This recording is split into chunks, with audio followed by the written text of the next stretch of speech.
amaron más las tinieblas antes que a Dios, y esta es la realidad del hombre. Todos sus deseos, todos sus designios están impulsados a los deseos terrenales, a las tinieblas, antes que desear lo espiritual. Cuando Pablo habla también ahí en 1 Corintios 2:14, va a hablar que incluso los naturales no pueden entender las cosas espirituales. Y esta palabra entender es interesante porque no te habla del griego que significa oida, que tiene que ver con un conocimiento intelectual, sino tiene que ver con el gnosto, que tiene que ver con un conocimiento experimental. Ellos no pueden experimentar, el hombre natural no puede experimentar de manera personal y vivencial a Dios por ninguna naturaleza, porque el hombre está completamente depravado. Y es esto, ¿no?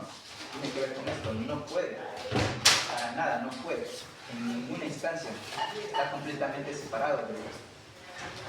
Y por otro lado, Jeremías 13:23, alguien que me ayude leyendo Jeremías 13:23. Estoy en la página 111, para los que tienen el apunte. En Jeremías 13:23 te va a mencionar también un aspecto en cuanto al hombre que no puede cambiar la naturaleza. No puede cambiar, por así decirlo, su naturaleza pecaminosa. Dice, mudará el etíope su piel y el leopardo sus manchas, así también podréis vosotros hacer bien estando habituados a hacer el mal.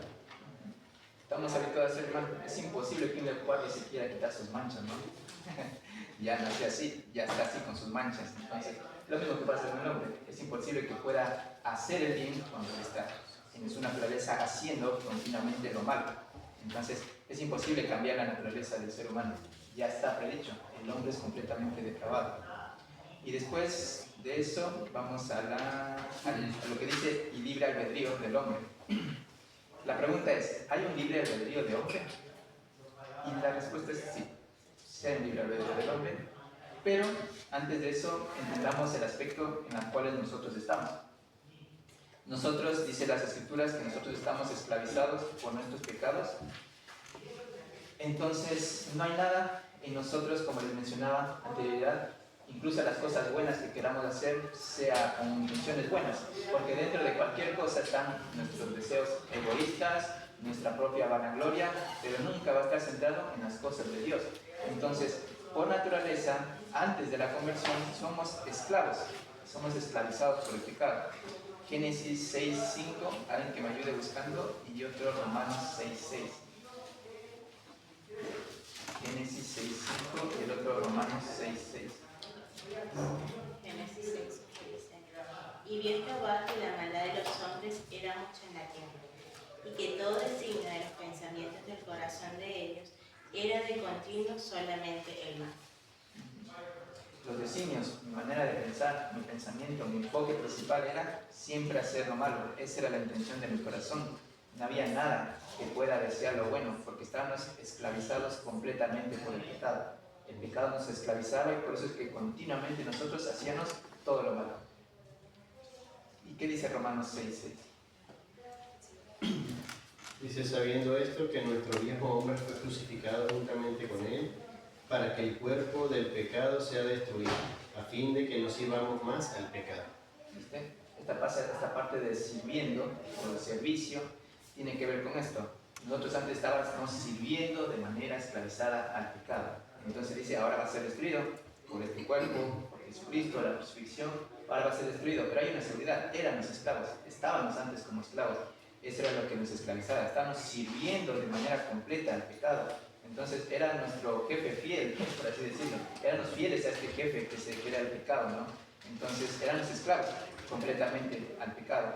Por lo tanto, no tendríamos libre albedrío.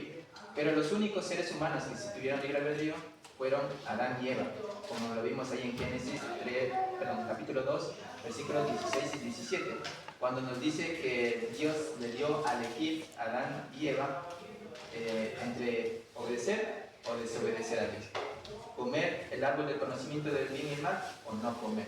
Entonces, estos dos seres fueron los únicos que tuvieron ese libre albedrío. Uno los menciona como que ellos tuvieron el estado de inocencia, no me acuerdo, tienen un estado de inocencia. Entonces, es diferente a nosotros en ese sentido, es diferente. Entonces, Dios le dio la capacidad a ellos de tener eso.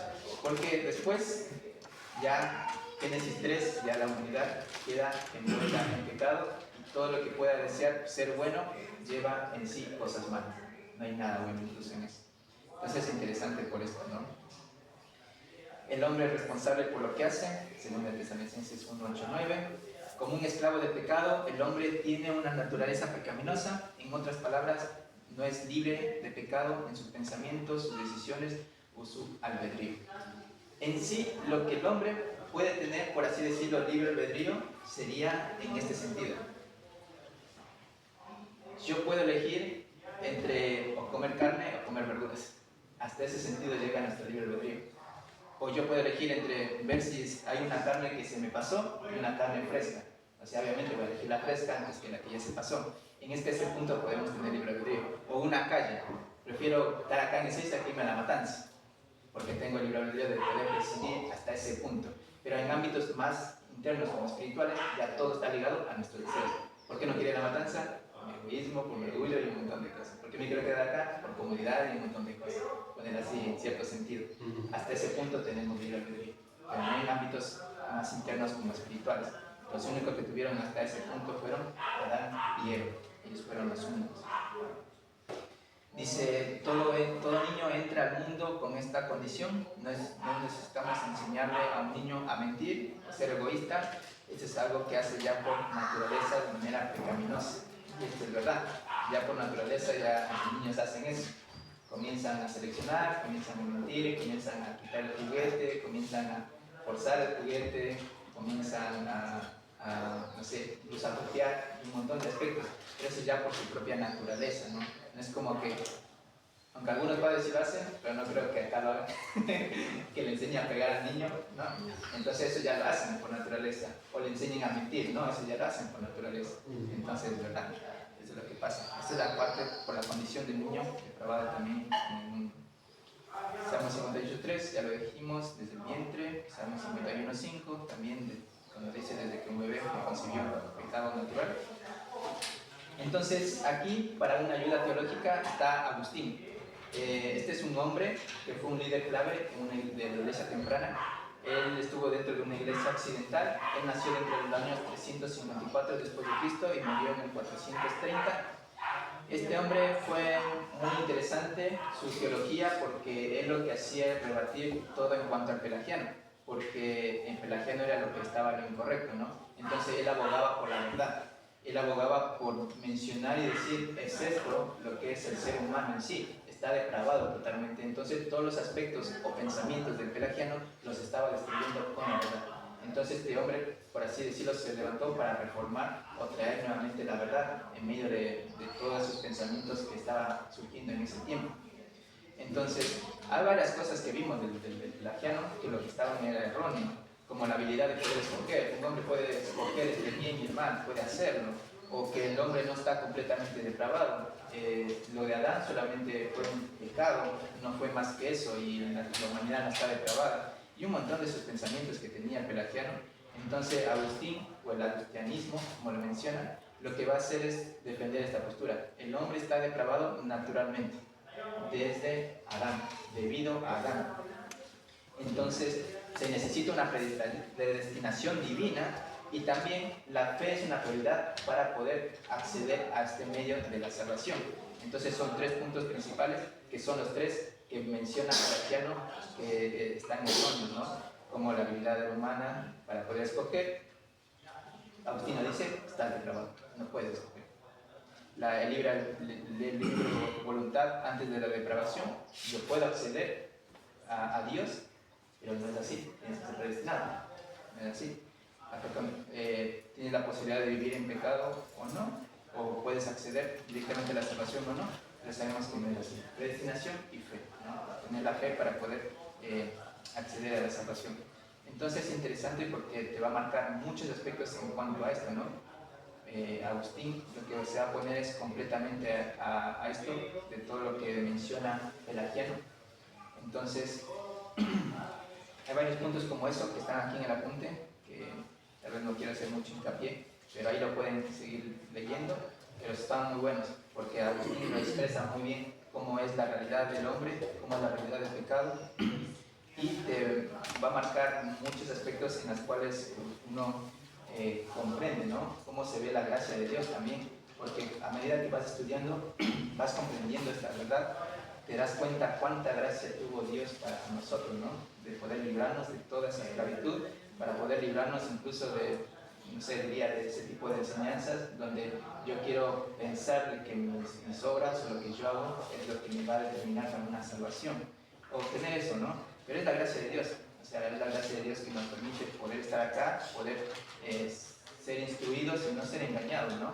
Entonces, es bueno poder seguir estudiando en cuanto a estos aspectos, así que los animo a que puedan seguir leyendo esta parte de Agustín, que está muy bueno, y si pueden investigar un poco más, van a ver que hay muchas riquezas a la hora de poder tener un poquito más acerca de ese hombre, cómo se levantó en cuanto a estos aspectos.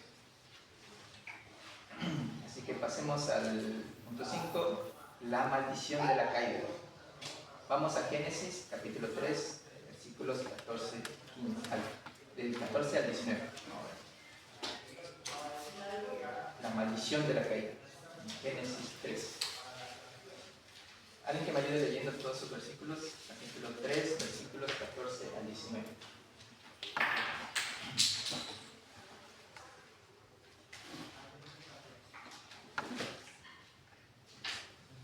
Dice, y Jehová Dios dijo a la serpiente, por cuanto esto hiciste, maldita serás entre todas las bestias y entre todos los animales del campo. Sobre tu pecho andarás y polvo comerás todos los días de tu vida. Y pondré enemistad entre ti y la mujer, y entre tu simiente y la simiente suya. Esta te herirá en la cabeza y tú le herirás en el calcañar. A la mujer dijo, multiplicaré en gran manera los dolores en tus preñeces, y con dolor darás a luz los hijos, y tu deseo será para tu marido, y él se enseñoreará de ti. Y al hombre dijo, por cuanto obedeciste a la voz de tu mujer y comiste del árbol de que te mandé diciendo, no comerás de él, maldita será la tierra por tu causa, con dolor comerás de ella todos los días de tu vida. ¿El 17? 19. Espinos y cardos te producirán y comerás plantas del campo. Con el sudor de tu rostro comerás el pan hasta que vuelvas a la tierra, porque de ella fuiste tomado, pues polvo eres y al polvo volverás. Entonces la maldición de la caída, bueno, va a haber varias personas o varias cosas a las cuales Dios va a determinar una maldición a través de lo que pasó previo a esto, que tiene que ver con el ingreso del pecado. Entonces, en primer lugar, la maldición va para la serpiente, y aquí la serpiente se refiere a la serpiente física, no específicamente a Satanás, sino tiene que ver con el animal, por así decirlo, el animal, la serpiente. Entonces dice, por cuanto esto hiciste, maldita serás entre todas las bestias y entre todos los animales del campo.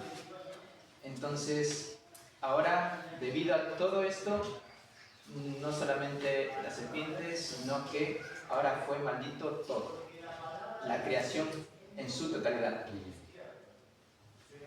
Antes la creación tenía un propósito diferente para Dios, pero ahora por el ingreso del pecado, ahora la creación también quedó depravada en su totalidad y no está cumpliendo el propósito que Dios le da, ¿no?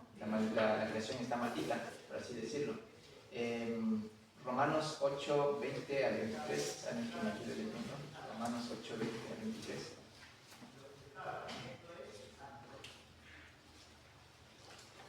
Porque la creación fue sujetada a vanidad, no por su propia voluntad, sino por causa de que la sujetó en esperanza.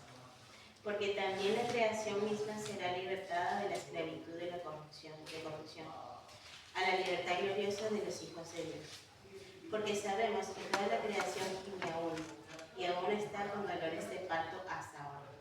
Y no solo ella, sino que también nosotros mismos, que tenemos las primicias del Espíritu. Nosotros también gemimos dentro de nosotros mismos, esperando la adopción, la redención de nuestro cuerpo. ¿Viste? La creación también está sujeta a vanidad, está también completamente depravada debido a esto. Al pecado de Adán y Eva, la creación también está bajo maldición. Y por eso dice, ¿no? Por causa del que la sujetó en esperanza, que tiene que ver con esto, ¿no? Con lo que pasó aquí, en Génesis, ¿no? El pecado de Adán y Eva surgió todo eso, la depravación total. Entonces, debido a la maldición, debido a lo que pasó en la creación no cumple en totalidad el propósito que Dios tenía para ello. Entonces, Pablo lo que está diciendo acá es que la creación gime a dolores de parto hasta ahora completamente por la libertad, pero porque está maldita. Pero hay una seguridad, va a ser restaurada. Por eso la Biblia dice, cielos nuevos y de nuevo, ¿no? Va a ser restaurado. Y esa es la seguridad, ¿no? También dice, esto es un recordatorio de lo terrible que es el pecado, las consecuencias destructivas que tiene y el intenso odio de Dios hacia el pecado y su justicia perfecta, la cual no puede dejar de juzgar el pecado. Entonces, es esto interesante, ¿no? Cómo el pecado de dos personajes afectó a toda la humanidad, y no solamente a toda la humanidad, sino también a todo el diseño de la tierra, ¿no? La creación en sí, afectó todo. Y me ponía a pensar cómo esto también afecta incluso a nosotros, ¿no? Y es similar. Cuando uno peca, no solamente te afecta a vos, afecta a tu pareja, no solamente afecta a tu pareja, afecta a tus hijos, no solamente afecta a tus hijos, sino también afecta a la iglesia, porque somos un mismo cuerpo. Entonces es interesante porque el pecado hace eso. No solamente tú eres el responsable, no solamente te afecta a vos, sino tristemente afecta al resto. Y lo mismo pasó con Adán y Eva. El pecado no solamente afectó a Adán y Eva, sino que afectó al resto de la humanidad. Todos quedaron bajo este designio de maldición. Entonces, ¿hasta dónde lleva el pecado, no? Lleva hasta esas intenciones, ¿no? Donde todos quedan afectados. Todos quedan afectados. Y es hasta ese punto donde llega el pecado. Dice, recordemos esto, cuando nos veamos tentados a pecar, el pecado de Adán y Eva llevó a la maldición de la creación. Esta es la consecuencia de la caída. Porque antes en Génesis 1, ¿qué era? Todo era bueno. Cuando lo creaban, todo era bueno. Era perfecto en gran manera. Lo dice antes de llegar al capítulo 2. Cuando termina la creación, todo era bueno en gran manera. ¿Y qué pasó? La caída. ¿Qué pasó? El pecado. Es que ahora llevó a la creación a esto, a una maldición. Esta es la consecuencia de la caída. Entonces, dice, a la forma de reflexión, cuando nos veamos tentados a querer pecar, recordemos estas verdades. El pecado de Adán y Eva pasó o traspasó a otros. Y es lo mismo que va a pasar en nosotros. Cuando nos veamos tentados a querer pecar, decir, este pecado no solo me va a afectar a mí, sino afecta en primer lugar a Dios y afecta en segundo lugar al resto, a mis personas cercanas, a la iglesia, a todos en un conjunto. Entonces, a modo de reflexión o a modo de aplicación, acá te menciona esto. Es esta la verdad. El pecado afecta, no solamente afecta a uno, afecta al resto. Y es esto lo que pasa, ¿no? Tristemente. La última frase dice, entonces, y Jehová dijo a la serpiente, por cuanto esto hiciste, maldita serás tú entre todas las bestias, entre todos los animales del campo, sobre tu pecho andarás y polvo comerás todos los días de tu vida. Aunque toda la creación fue sujeta a maldición, la serpiente ahora es maldita de una manera única. Ahora, estas descripciones de que ahora se va a arrastrar es lo que muchas de las veces da hincapié a decir de que tal vez la serpiente tuvo las patas para poder andar. Una vez escuché que también tenía alas, pero no sé qué tan cierto será eso. Pero lo que sí más puedo afirmar, ya que se va a arrastrar, tiene patas. Entonces podría decir mucho más por eso, por lo que me dice el versículo. Entonces ese va a ser parte de la maldición a la serpiente, que ahora se va a arrastrar y va a comer polvo. Isaías 65, 25 va a mencionar este aspecto de que ella va a consumir polvo, va a consumir polvo, porque dice el polvo será el alimento de la serpiente, y son estas mismas descripciones que ves aquí en Génesis capítulo 3, versículos 14, acerca de la maldición hacia este animal que es la serpiente, que ahora se va a arrastrar y va a comer polvo, ¿no? Entonces, hasta ese punto llega la maldición hasta este primer animal, que sería la serpiente, ¿no?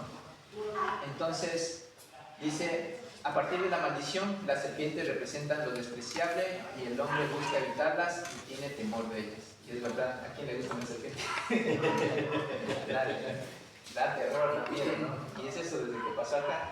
Tal vez antes era un animal muy accesible, ¿no? Hacia Adán y Eva, porque para que se acercara así con toda confianza, o sea, ellos no lo temían, Adán y Eva no lo temían, no había ese miedo o ese susto. Pero hoy estás todo el rato viendo, bueno, acá no he visto mucho, pero donde vivo es todo el rato estar pendiente de que no vaya a haber una serpiente ahí, o en la olla abajo, o en el zapato, entonces me da un miedo, un terror. O cuando lo ves en el campo, te da miedo. Entonces es diferente, ¿no? Pero sí, debido a eso, a la maldición también se representa de esa manera. Despreciamos a este animal, buscamos evitarla, no queremos que se nos asome y le tenemos mucho miedo. Y eso es parte también de la consecuencia, ¿no? De la maldición que pasó en la serpiente. Y no es un animal agradable, por así decirlo, da miedo. Aunque en el versículo 14 Dios se dirige a la serpiente física, ahora en el versículo 15, que es en este, va a dirigirse a la serpiente espiritual, a la que llamamos Satanás. Y dice, y pondré enemistad entre ti y la mujer, y entre tu simiente y la simiente suya. Acá la simiente de Satanás se refiere directamente a los incrédulos, al inconverso, al que no es un hijo de Dios, como lo marcan las Escrituras, un hijo de desobediencia, hijo del diablo, hijo de Satanás, se refiere a todos ellos. La simiente de la mujer se refiere a Cristo, porque Él es el que desciende de Eva. Entonces todos aquellos que creen en Cristo son esta parte, ¿no? Los de la simiente de la mujer. Entonces ahí en Gálatas 3:19, alguien que me ayude buscando Gálatas 3:19, otro 1 de Pedro 1:23 y 1 de Juan 3:9.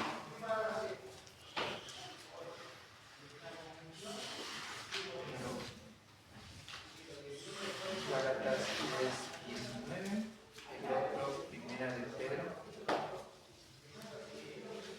1:23 y el otro 1 de Juan 3:9.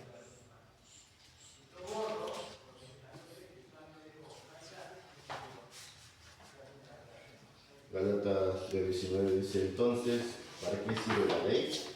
Fue añadida a causa de las transgresiones, porque mediante la simiente a quien fue hecha la promesa. Fue ordenada por los ángeles en manos de un mediador. Entonces, específicamente esa simiente se menciona a Cristo. Él es el que va a venir con todo ese poder para librarnos de esas transgresiones. Entonces, específicamente te habla acá de Cristo. 1 de Pedro 1:23.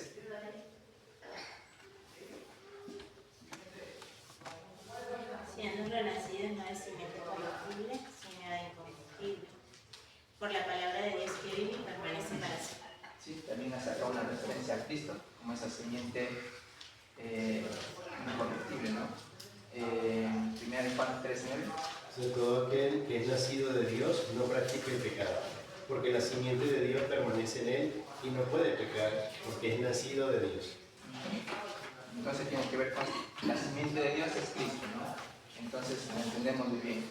Entonces ahora en este capítulo, en este versículo 15 va a marcar esto, ¿no? Esta profecía, donde ahora Satanás y los incrédulos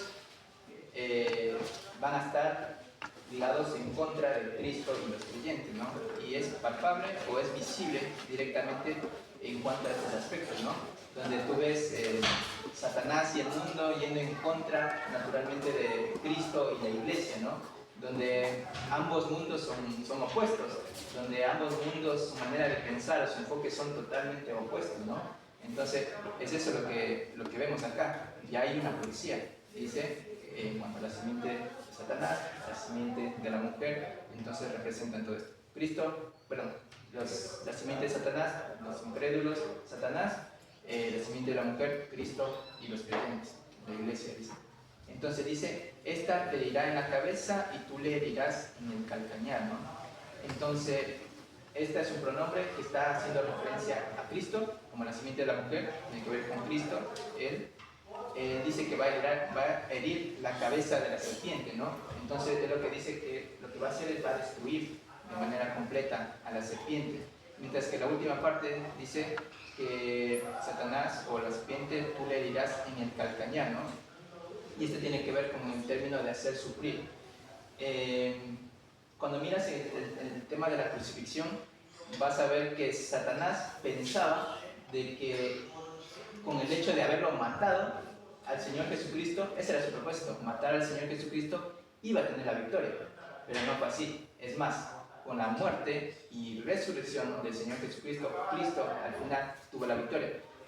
Satanás lo único que consiguió fue hirió al Salvador, solamente produjo eso, y lo ves ahí de manera clara. Lo apedrearon, lo escupieron, lo crucificaron, lo pusieron allí en la cruz, derramó su última sangre, todo, ¿no? Lo sabemos muy bien, y solamente fue herido. Pero la victoria final, ¿quién se la llevó? Fue el Señor, Entonces es esto, ¿no? Es esta la seguridad, es esta la profecía, ¿no? Que a través de la muerte, de la cruz, la resurrección, Cristo destruyó por completo a Satanás. Entonces, esa fue la victoria final. Ahí en Romanos 16:20 dice: y el Dios de paz aplastará en breve a Satanás bajo vuestros pies. Y es eso, ¿verdad? Es esto lo que pasó en Cristo y es esto lo que va a pasar en nosotros también. Y el Dios de paz aplastará en breve a Satanás bajo vuestros pies, ¿no? Entonces tiene todo este término. Entonces, la destrucción o derrota final de Satanás la encuentras en Apocalipsis 20:10, ¿sí? Cuando va a ser enviado directamente al lago de fuego, va a ser enviado directamente al infierno. La destrucción completa va a ser derrotado finalmente. Entonces, es interesante ver todo eso. En Génesis 3:15 lo mencionan también como el primer evangelio, porque a través de esta profecía vas a ver que hay una esperanza, ¿no? Hay una esperanza completa en toda la humanidad, porque ves parte de la misericordia de Dios. Porque aún incluso viendo la naturaleza del pecado de Adán y Eva, Dios decide darles esta oportunidad.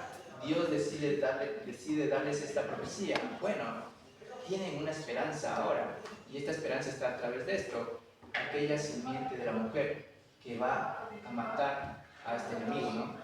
Entonces es esto, ¿no? Parte de la misericordia de Dios. Y es interesante porque ya a lo largo, a lo previo de estos versículos, vas a ver cómo la misericordia de Dios estaba siempre, al principio, dejándoles que ellos se puedan seguir mirando a Dios, a que ellos puedan directamente declararse culpables, confiesen su pecado, parte de la misericordia de Dios. Pero literalmente ellos no lo hicieron. Su pecado llevaba a excusarse, su pecado los llevaba a echarle culpa a otros antes de querer confesar su propio pecado. Entonces Dios estaba demostrando la misericordia, su misericordia, constantemente. Incluso acá en esta profecía es la misericordia de Dios, darle una esperanza al ser humano, dar una esperanza al hombre que a pesar de que naciera en pecado, viva en pecado, hay una esperanza de ser liberados de esa esclavitud del pecado. Entonces es esta la esperanza, es esta parte de la misericordia de Dios. Dios nos da una profecía en Cristo para ser victoriosos sobre Satanás. Y es esta la realidad, ¿no? Ahora la maldición para la mujer. Génesis 3:16 dice: a la mujer dijo: multiplicaré en gran manera los dolores en tus preñeces. Tienen que ver con el embarazo. Con dolor darás a luz los hijos. El apunte dice: como toda mujer que ha tenido hijos puede confirmarlo, los dolores del parto son sumamente intensos. Como hombres no podemos decir más, es verdad. Y es interesante porque ya la escritura mismo menciona varios versículos con este designio, ¿no? Dolores de parto, todo eso, ¿no? Y sí, es esta parte de la maldición de la mujer, es eso. Una mujer que ha tenido hijos puede experimentar, puede saber. Nosotros no la podemos comprender al 100%, pero sabemos, porque vemos que es realmente fuerte, ¿no? Entonces es parte de la maldición. Entonces te da a entender que tal vez antes era algo natural, algo que tal vez no producía dolor, era algo mejor. Una vez una mujer me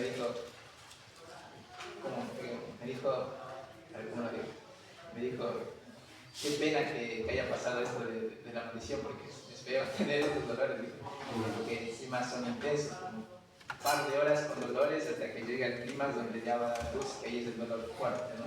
Yo me ponía a pensar, ¿cómo soporta todo eso? Decía, cuando me compartía de cómo es dar a luz, ¿no? Entonces, las contracciones, desde una primera etapa, todo hasta el final, todo eso, ¿no? Y me decía, me ponían anestesia, pero no solamente, pero eso no calmaba el dolor, solamente como un rato, como para estar más tranquila, pero no te quita el dolor y no te puedes dormir por el dolor. Entonces digo, ¿cómo duran tantas horas hasta llegar al punto? Y es un dolor bastante grande, no lo puedo comprender hasta ese punto. Pero sí, es parte de la maldición. Ese es el castigo que Dios le dejó a la mujer por causa del pecado. Y dice, y tu deseo será para tu marido y él se enseñará de ti, o pero él se enseñará de ti. Primero vamos a ver esta parte de se enseñará de ti y tiene que ver con esto, ¿no? Que debido al pecado, este término de él se enseñará de ti se ha distorsionado completamente, tanto para el hombre como para la mujer.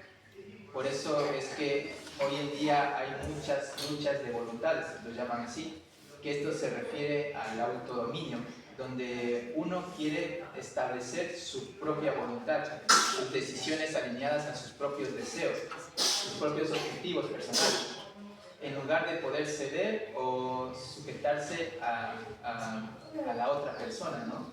Entonces, es interesante porque pasamos por esto, ¿no?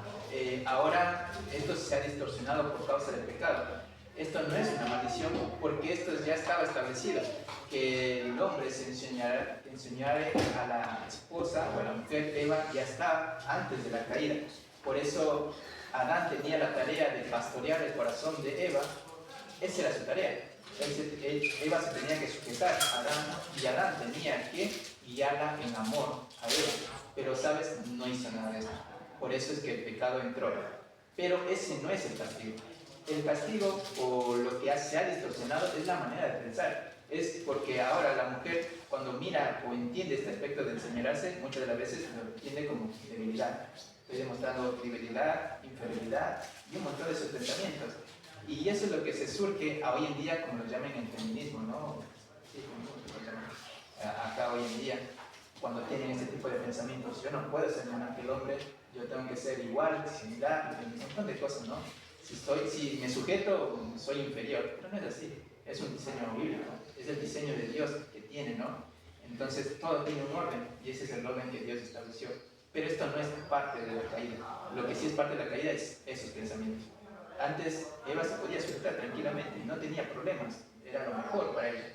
Pero ahora, por el pecado, es que comienza a ver eso, ¿no? Este término de no voy a ser inferior, no demuestro debilidad, no, yo tengo que ser igual, un montón de cosas, ¿no? Pero todo eso es lo que se ha distorsionado, la manera de pensar. Pero en sí, eso no es parte de la caída, el hecho de enseñarse, el hecho de sujetarse. Lo que sí se ha distorsionado es la manera de pensar. Dice en Génesis 4:7, encontramos las mismas palabras usadas de la misma manera que aquí. En cuanto a Caín, cuando se quiere librar del pecado, que buscan controlarlo, entonces son las mismas palabras, ¿no? Tienen que ver con la misma idea. Entonces dice, la idea es que la mujer va a buscar controlar al marido, pero él la va a controlar a ella de una manera áspera, opresiva, autoritativa. Entonces es otro punto que se ha distorsionado también en el hombre, como el líder es aquella persona que, como le dicen, es el macho bravucón, o aquel solamente que está ahí para dar órdenes, como de una manera opresiva, no sé, causando, ¿cómo es? Intimidando a la otra persona, pero no es así. Eso no es la marca de una autoridad, no es de lo que Dios mismo estableció al hombre. Entonces, esos dos lados se han distorsionado y eso lo puedes ver hoy en día, tanto en la mujer como en el hombre. Como el guía, tiene que ser una guía amorosa que está ayudando, pero no como alguien autoritativo, con alguien opresivo. No, eso está distorsionado. Y es eso lo que pasa hoy en día, y lo podemos ver hoy en día en el pensamiento tanto del hombre como en el pensamiento de la mujer. Es eso lo que hoy se ha distorsionado completamente. Completamente se ha distorsionado. Y dice, y la única manera de invertir esta parte de la maldición, lo más que es posible antes de que sea quitada en su totalidad en la gloria, es vivir en obediencia al diseño de Dios para el matrimonio.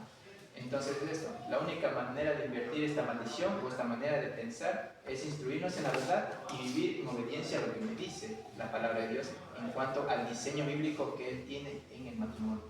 Entonces, sé que hablar de matrimonio tiene un montón de implicancias, hay un montón de cosas, entonces es bueno estudiar acerca de eso y es bueno para poder tener un concepto claro de qué significa sujetarse a Dios, qué significa sujetarse al hombre, qué significa sujetarse a la iglesia y varios aspectos, ¿no?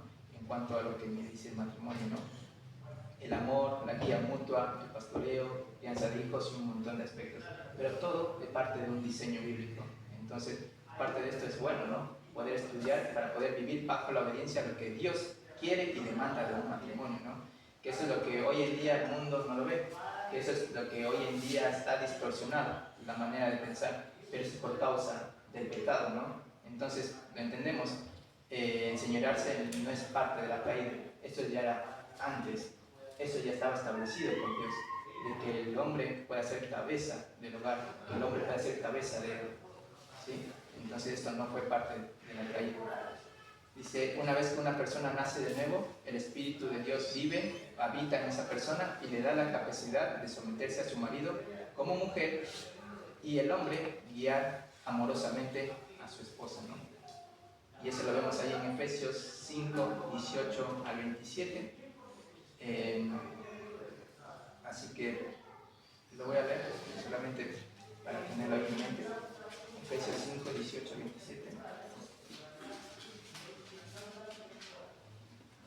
Dice, no embriaguéis con vino, en lo cual hay disolución, antes bien sed llenos del Espíritu, hablando entre vosotros con salmos, con himnos y cánticos espirituales, cantando y alabando al Señor en vuestros corazones, dando siempre gracias por todo al Dios y Padre en el nombre de nuestro Señor Jesucristo. Someteos unos a otros en el temor de Dios. Las casadas estén sujetas a sus propios maridos como el Señor. Porque el marido es cabeza de la mujer, así como Cristo es cabeza de la iglesia, la cual es su cuerpo y Él es su Salvador. Así que, como la iglesia está sujeta a Cristo, así también las casadas los den a sus maridos en todo. Maridos, amad a vuestras mujeres, así como Cristo amó a la iglesia y se entregó a sí mismo por ella, para santificarla, habiéndola purificado con el lavamiento del agua por la palabra, a fin de presentársela a sí mismo una iglesia gloriosa, que no tuviese mancha, ni arruga, ni cosa semejante, sino que fuese santa y sin mancha, ¿no? Esta es parte del diseño de Dios, parte del diseño de Dios. Entonces, en ningún lado ves una marca de debilidad, en ningún lado ves una marca del hombre como una autoridad opresiva. No, tiene que ser con una guía amorosa y la mujer sujetándose a su marido como si se sujetara a Cristo, ¿no? Esta es parte del diseño de Dios. Y esa es la manera, porque el libro de Efesios lo que va a marcar es cómo una iglesia tiene que estar establecida de una manera que lleve a todos sus miembros santos y sin mancha delante de Dios. Entonces, parte de esto es esto. El diseño bíblico que Dios estableció dentro del matrimonio es llevar a una iglesia santa y sin mancha delante de Dios. Y tiene que ver con esto. La mujer sujetándose a su marido y el marido guiando de una manera amorosa a su esposa. No es autoritativo, no es opresivo y para la mujer no es debilidad, no es inferioridad, es diseño de Dios. Es diseño de Dios. Ahora, en cuanto al siguiente punto, y tu deseo será para tu marido. Entonces, tanto el deseo como el ser dominado no fueron producto también de la caída, porque para este propósito Dios creó tanto a Adán y Eva, porque lo que fue afectado fue eso, ¿no? La manera en cómo ellos ahora ven esas situaciones. Como les dije, ¿no? Incluso el deseo o el señorearse tiene que ver con esto, ¿no? Muchas de las veces se transmite a debilidad, inferioridad, rebajas, pero no es así. No es así. El pensamiento se ha distorsionado completamente por causa del pecado. Entonces, todo eso se puede hacer completamente. No tiene que ver simplemente con un deseo de intimidad sexual, sino con un deseo aún más interno, un amor a la pareja, ¿no? Por eso dice acá el apunte, la evidencia contextual, sin embargo, indica que el deseo de la mujer por el hombre y su dominio sobre ella no son el castigo, sino las condiciones en las cuales la mujer sufrirá el castigo, que tiene que ver con ahora la manera de pensar. Por causa del pecado, es eso lo que fue distorsionado. Porque ahí el deseo de la mujer por el marido estaba bien, su dominio estaba bien, si no, eso fue cambiado, esa distorsión, ¿no? Eso fue lo que fue cambiado. Pero Cantares 7, 10 al 11 da una seguridad también de que a pesar de la caída, la mujer puede anhelar completamente todos estos designios, ¿no? Tanto el deseo como la solución por el hombre. Y ahí te lo menciona ahí en el libro de Cantares, ¿no?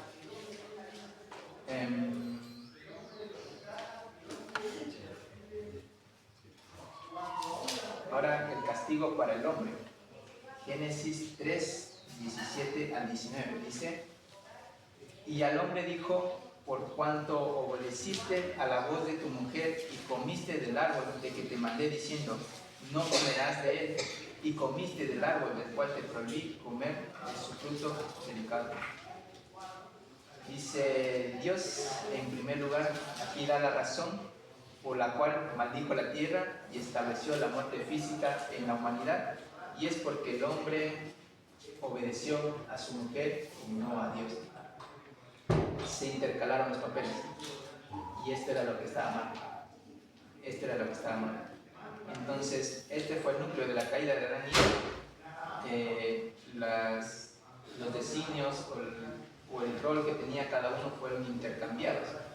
La mujer tenía que estar bajo el liderazgo, bajo la guía y bajo la protección de Adán, pero en este accionar no fue así. Fue Eva la que estaba haciendo eso, tomando el liderazgo al momento de hablar con la serpiente, por ahí guiando todo el suceso y, por así decirlo, protegiendo a Adán. Pero no debía ser así. Este no era el actuar, sino debía ser al revés. Adán actuando, liderando ese lugar, guiando y protegiendo a Eva. Pero no, los papeles se invirtieron. Entonces, por eso se produjo desde ahí ya la desobediencia a Dios, porque ya estaba designado. El hombre tenía que ser el líder ahí, el hombre debía pastorear ahí. Entonces, la culpa principal es del hombre, por no haber hecho su tarea. Entonces, es esto. Ya desde ahí ves la desobediencia del hombre hacia Dios, desobedeciendo en su responsabilidad, en su rol como hombre. Entonces, por causa de eso, es que pasó lo que tenía que pasar. Y Eva tomó tristemente el liderazgo, tristemente le guió, tristemente le protegió, cuando no era el rol o la responsabilidad que le cometía a ella, sino era Adán. Él tenía que hacerlo. Entonces, debido a todo lo que esto que pasó, dice: maldita será la tierra por tu causa, hablándole a Adán, con dolor comerás de ella todos los días de tu vida. Espinos y cardos te producirá y comerás plantas del campo. Con el sudor de tu rostro comerás el pan, ¿no? Entonces, a partir de acá va a demostrarte cómo el trabajo, por así decirlo, o la forma de obtener alimentos va a ser difícil. Porque en sí, el trabajo no fue consecuencia de la caída. Porque en versículos anteriores, en el 2:15, donde le va a decir Dios a Adán que labrara y cultivara la tierra. Los 15. Entonces, ya desde ahí lo vas a ver, ¿no? El trabajo no es producto de la caída o el castigo de la caída, sino el problema o el castigo va a ser que ahora va a ser a mucho esfuerzo. Ahora el hombre tiene que esforzarse mucho para poder conseguir los suministros, el alimento y sustentar el hogar. Por eso dice, con el sudor de tu rostro comerás el pan. Entonces es eso lo que se distorsionó. No es que el trabajo es producto de la caída, no es que ahora trabajamos porque Adán y Eva pecaron, ¿no? No, esto ya estaba antes, ya estaba establecido antes. Lo que sí se intensificó fue el esfuerzo, que lo mismo pasaría con Eva. Tal vez antes no dolía el hecho de dar a luz, pero ahora sí, se intensificó el dolor. Entonces lo mismo pasaba acá. Podrían hacerlo tranquilamente, trabajar, pero ahora se intensifica aún más y va a ser más difícil, ¿no? Entonces tiene que ver con esto. Y esto va a ser hasta que vuelva a la tierra, o sea, hasta la muerte.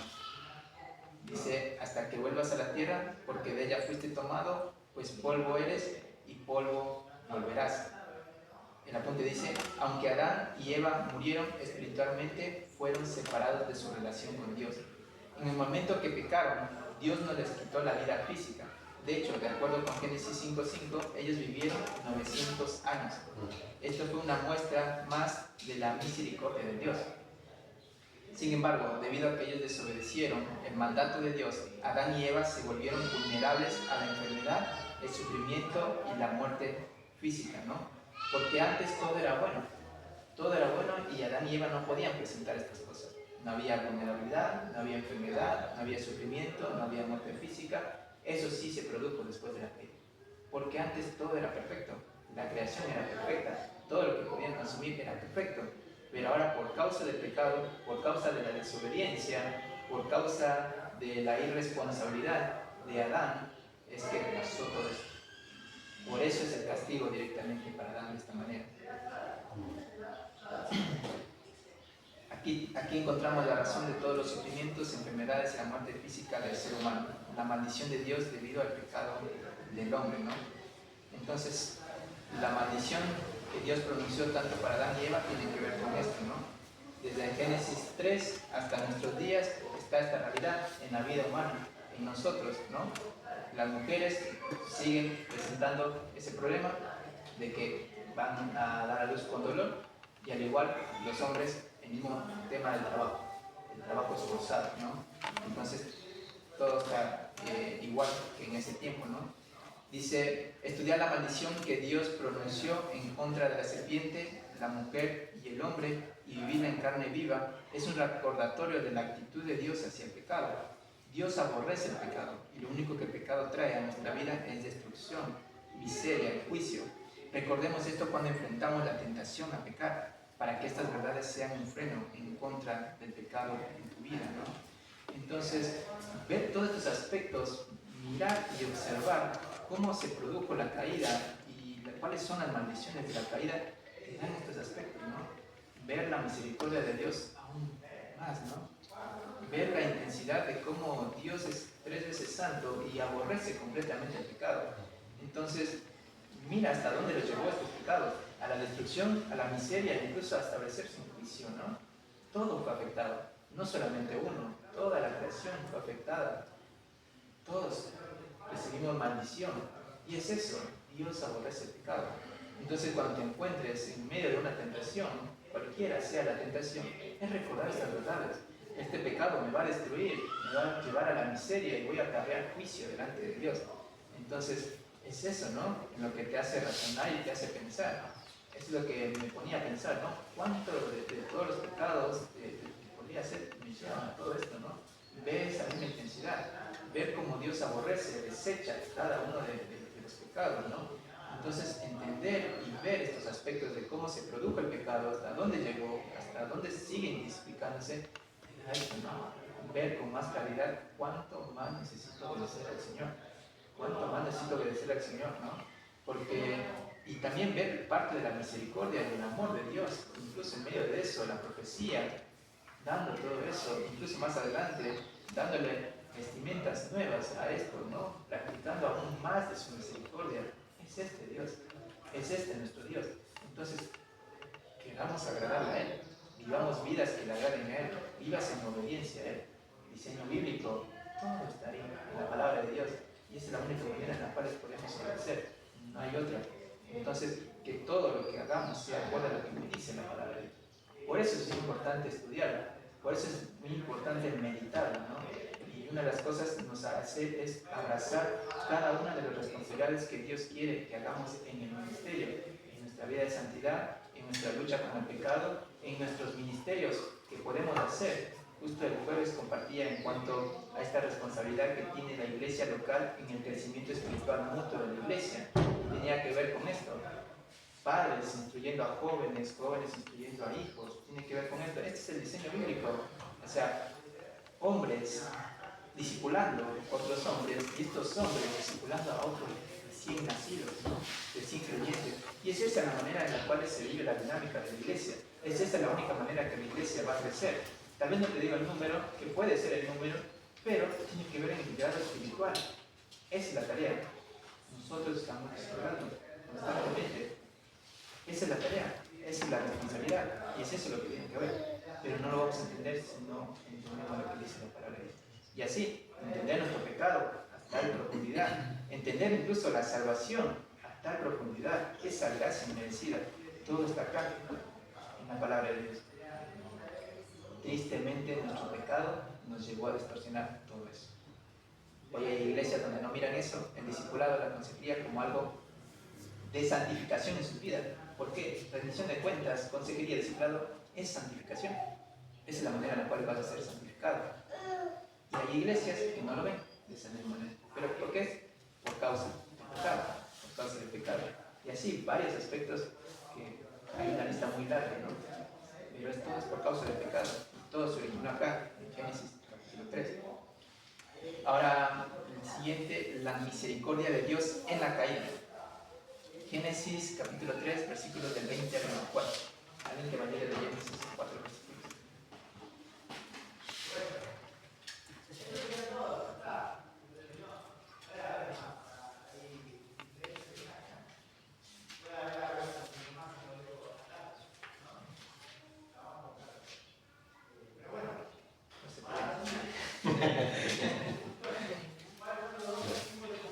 Y llamó a Adán el nombre de su mujer Eva, por cuanto ella era madre de todos los vivientes. Y Jehová Dios hizo al hombre y a su mujer túnicas de pieles y los vistió. Y dijo Jehová Dios: he aquí, el hombre es como uno de nosotros, sabiendo el bien y el mal. Ahora, pues, que no alargue su mano, y tome también del árbol de la vida, y coma y viva para siempre. Y lo sacó Jehová del huerto de Edén, para que labrase la tierra de que fue tomado. Echó pues fuera al hombre, y puso al oriente del huerto de Edén querubines, y una espada encendida que se revolvía por todos lados, para guardar el camino del árbol de la vida. Dice, y llamó a Adán el nombre de su mujer Eva, por cuanto era madre de todos los vivientes. Por haber sido Eva la primera mujer, todo ser humano se puede identificar con esto, toda la humanidad se puede identificar con esto, la descendencia de Eva, porque de ahí es donde salen los hijos, del vientre de Eva. Entonces todo hombre y toda mujer, por así decirlo, desde Adán y Eva, es ahora Eva la madre de todos los vivientes, porque a través de Eva es que van a salir todos los seres humanos. Pero en sí, Adán y Eva fueron nuestros ancestros, ellos fueron nuestros padres principales. Y Jehová Dios hizo al hombre y a su mujer túnicas de pieles y los vistió. Como les decía anteriormente, aquí se ve más de la misericordia de Dios. Que en medio de todo lo que ellos hicieron, en medio de la desobediencia, en medio de todo ese pecado, Dios decide derramar más misericordia sobre ellos. Y es la misericordia de Dios. Ya lo había dicho en el versículo 15, cuando dio esta profecía de que la simiente de la mujer iba a derrotar por completo a Satanás de manera definitiva. Ya había una esperanza, parte de la misericordia de Dios. Y ahora acá en este versículo 21 nos va a presentar esto, el sacrificio que va a hacer al matar un animal para poder vestir a Adán y Eva, va a ser una muestra, va a ser una sombra de que alguien tiene que pagar por los pecados de ellos. Entonces ya es una muestra, ya es una sombra. Eso es lo que te está diciendo, ya te da una esperanza ahí también. Tú no te vas a salvar solo, alguien va a morir por ti. Otra marca de la profecía, de que alguien iba a venir a salvarnos. Y es parte más de la gracia de Dios, porque Adán y Eva, ellos merecían morir, ellos merecían el infierno, merecían ser destruidos, pero Dios decidió matar a un animal y mostrarle así más de su gracia, más de su gracia. Alguien va a sustituir, alguien tiene que pagar, en este caso para vestirlos a un animal, en este caso para nuestra salvación, tuvo que participar el mismo Hijo de Dios. Él tuvo que morir por nosotros. Y es esto, alguien tiene que morir por causa de los pecados. Y ese alguien es Cristo. Es esto parte de la misericordia de Dios. Esto es parte del amor de Dios, que Cristo vino a morir por nosotros.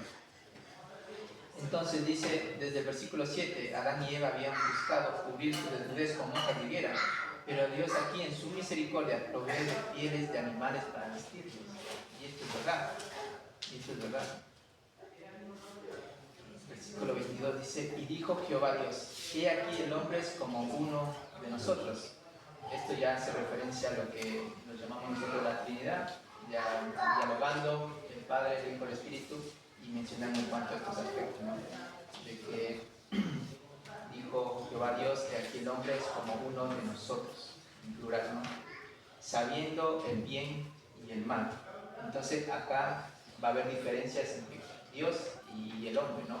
El hombre y la mujer eran como Dios en el sentido de que ellos sabían o conocían el bien y el mal, pero ellos por experiencia personal, pero nunca de manera perfecta como Dios conoce el bien y el mal. Nunca lo van a saber de esa manera, ¿no? Entonces es diferente en ese sentido, porque ellos pecaron, pudieron conocer el bien y el mal en ese sentido.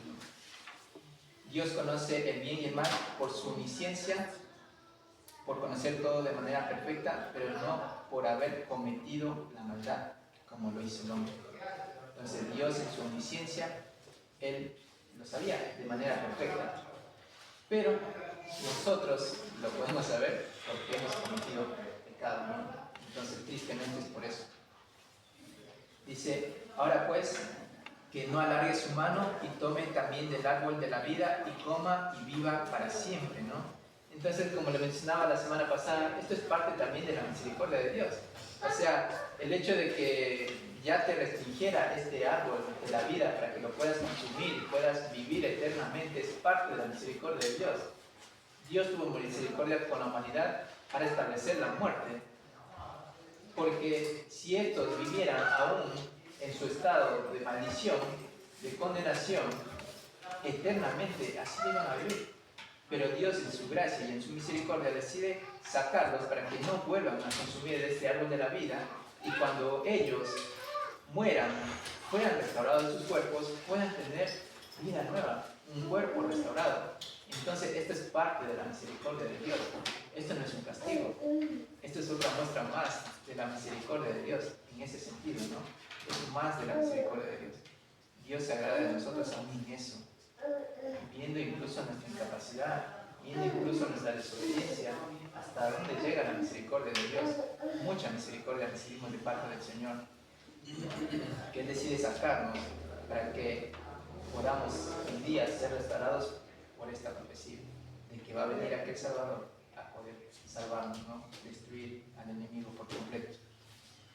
Dice, y lo sacó Jehová del huerto del Edén para que labrase la tierra de que fue tomada. Entonces, una vez más, Dios reitera o repite que el hombre fue tomado de la tierra, eso lo sabemos muy bien. Así como antes de que el pecado entrara en la humanidad, el hombre tenía que trabajar. Otra vez, trabajo no era un castigo de Dios, y eso es verdad. Dice, echó pues fuera al hombre y puso al oriente del huerto del Edén querubines y con una espada encendida que se revolvía por todos lados para guardar el camino del árbol de la vida. Los querubines, como han dicho, bueno, en primer lugar, la naturaleza de los ángeles. La naturaleza de los ángeles son así denominados personalidades, o sea que ellos tienen existencia personal propia. Tiene existencia personal que incluye estos aspectos: intelecto, emociones y voluntad. Tienen una existencia personal propia. Son seres espirituales, son inmateriales, son inmortales y no se propagan. Son criaturas superiores al hombre. También tiene que ver con eso en cuanto a los ángeles. Ahora, en el rango de los ángeles, también estuve leyendo un poco y tiene que ver con eso. En primer lugar, los serafines, querubines, los líderes gubernamentales, principales príncipes, arcángeles y ángeles. Y así va. Los querubines, como lo menciona ahí en Isaías 6, 2 y y el 6, se puede mencionar a una clase de ángeles que eran similares a los querubines. Los serafines, su ministerio era asistir al trono de Dios. Él era un agente de limpieza también, y él también era parte de la alabanza de Dios. Estos eran los 3 cargos que tenía un serafín. Los querubines también tenían un rango alto. Es más, Satanás era uno de los querubines, y ellos eran los que guardaban la santidad de Dios. Y es interesante porque cuando dice acá, y echó fuera al hombre y puso al oriente del huerto del Edén querubines y con una espada encendida que se revolvía por todos lados para guardar el camino del árbol de la vida, ¿no? Entonces, el trabajo de los querubines era guardar la santidad de Dios. Y es por eso, es que están los querubines acá, no dejando que entren las personas para guardar la santidad de Dios. Entonces, estos querubines están por eso, es su tarea. Es la tarea de los querubines guardar la santidad de Dios. Entonces, esto era a lo que menciona acá, a este querubín. Y cuando dice la espada encendida que se revolvía por todos lados, dice el apunte, es algo que no se puede explicar, definitivamente era algo sobrenatural, posible relacionado con los querubines o quizás ligado a una manifestación de Dios, como lo vemos más adelante en el Antiguo Testamento. Entonces es muy difícil poder determinar cómo fue todo eso. Pero sí, entendemos esta parte. Los querubines estaban ahí porque estaban guardando la santidad de Dios. Y es eso, ¿no? Es para eso, ¿no? Que estaban ahí. Y de ahí siguen los líderes gubernamentales, los principales príncipes, arcángeles y ángeles. Que eso no los tenemos muy en claro, sino más en este aspecto de los querubines. Son ángeles que tienen un rango alto dentro de lo celestial y son los que guardan de la santidad de Dios. Entonces, era preciso que estén ahí guardando la santidad de Dios. Con sus espadas no dejan de integrar a alguien que venga con pecado, distorsionar esa santidad de Dios. Dice, conclusión. Este pasaje es un poderoso recordatorio de los efectos devastadores del pecado vistos en la culpabilidad, confusión y vergüenza que produce, la provocación de la ira perfecta y justa de Dios, la ira de Dios en contra del pecado vista en la maldición en contra de la serpiente física y espiritual, la maldición en contra de la mujer, los dolores sumamente intensos en el parto y conflictos con su marido, la maldición en contra del hombre, la dificultad de obtener lo necesario para comer en el trabajo y quedar vulnerables a todas las enfermedades y aflicciones que enfrenta el ser humano hasta llegar a la muerte física y potencialmente eterna. La misericordia de Dios para con el hombre vista en prometer al Mesías quien destruirá a Satanás, proveer una sombra del Mesías quien moriría como sustituto de los pecadores, expulsar al hombre y a la mujer del huerto del Edén y mantenerlos alejados del árbol de la vida para que no comiese y quedara en un estado de maldición eterna. 4. El castigo del pecado. Fundamento Ezequiel 18:4, Romanos 6:23. En primer lugar, los incrédulos, como separación eterna de Dios, esclavitud al pecado, corrupción moral, culpable delante de Dios, juicio, parte del juicio, dolor físico, ira de Dios, muerte, juicio del gran trono blanco, infierno. En los creyentes no hay condenación, pero sí entristecen al espíritu, rompen su comunión con Dios, disciplinados por Dios, muerte, pérdida de la promesa.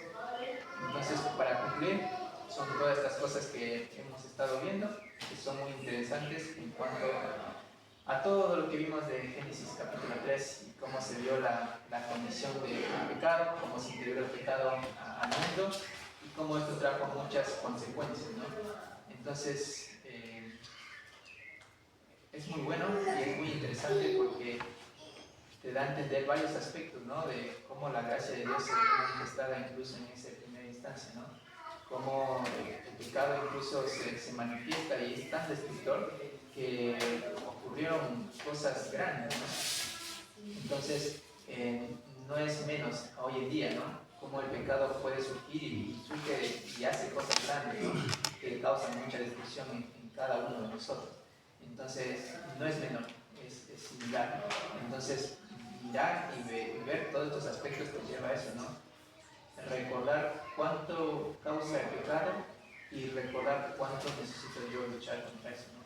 Para que no pase esa situación.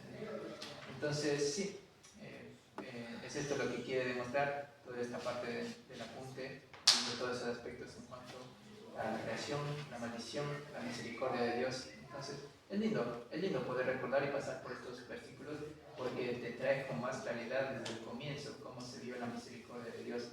Y nosotros siendo tercos, desobedeciendo, pecando desde el